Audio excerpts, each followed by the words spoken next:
once again, 3D politics. The next story has to do with an unfortunate happening. The Oklahoma School District apologizes after an announcer calls the names of the opposing girls' high school team disgusting.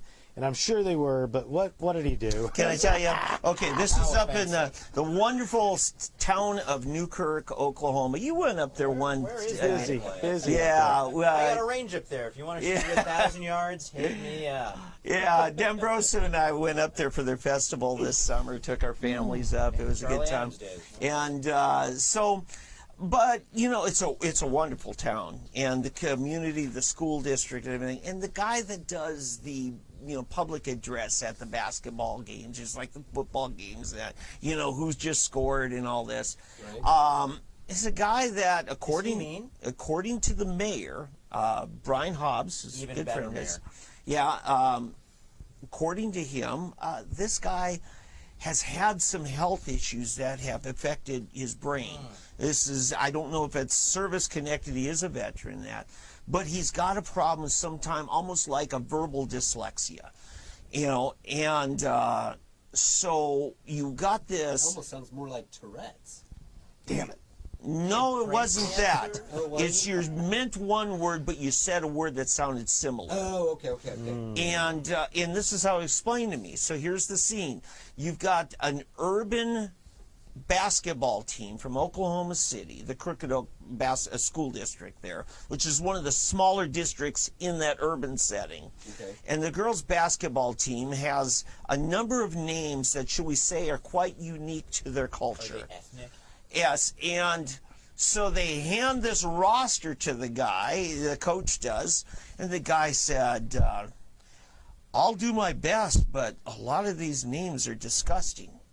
He didn't like Shaquan's name? He meant difficult. He said David. Disgusting. And you know what happened? They cried racism, And well, it sounds like it. It does. It does. But here's the thing. I don't see how it would be racist. To say, and I was chatting back. I was chatting back and forth with the mayor last night when he explained it. I says, hey, I'm one of the few people who has this rare ability to say what he thinks without thinking. And I think this announcer does too, except sometimes we get our foot in the mouth. The announcer had brain cancer or something. He had brain tumors. Yeah, I knew there was something health-wise that the mayor mentioned, but again, you don't want to go into too great detail because it's somebody's private health.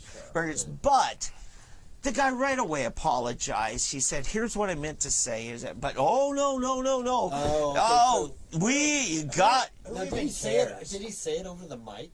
No. To him personally, to coach, adult to adult. The coach for the opposing team. Yes. I love how people are outraged about this, but they're not outraged of course, about the 70 million unborn children. You can forced vaccinations, child prostitution, LGBT pedophilia, but this is offensive. Pete Buttigieg's pedassery. We cannot forgive this man until Al Sharpton has been in town for at least a week and raise money off of it. Well, here's the, I guess this is a Twitter feed from Newkirk Public Schools. Watch them fold. While introducing players at Friday night's girls' high school basketball game, the district's longtime announcer made an unfortunate and inappropriate personal comment concerning the names of some of the Crooked Oak players. Crooked Oak?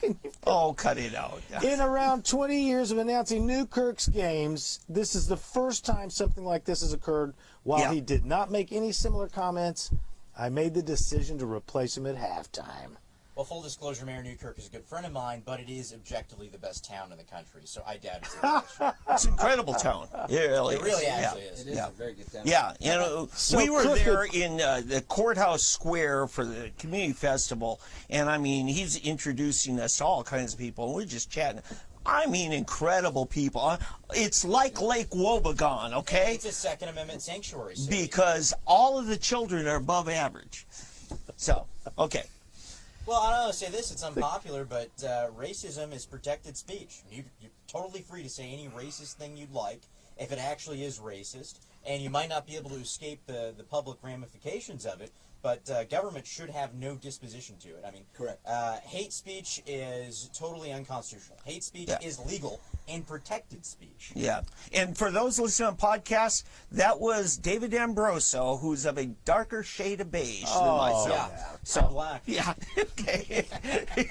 The fact that this guy, I mean, if he was a raging racist for 20 years, making innuendo and spinning it one way and all these things that he could be saying on the edge of racism, dog whistle comments and such. Once again, it's his right Can to the be guy racist. accidentally say, I mean, Pat Campbell said boondoggle one time when he meant boon. It was literally the opposite, okay? Boondoggle is the opposite of a boon. Well, Pat Campbell speaks 1,000 words a day, all day long, every day, an hour or whatever. Okay, so I mean, a man makes a mistake mispronouncing one word or picking the wrong word, and you can't give him Seems like 1 this second. guy is not a racist, but even if you were, what's the big deal legally? How about him saying, oh, sorry, I meant to say a different word, and everybody rolls with it? Right, and that's just, I mean, Tom, how many times were you called boomer?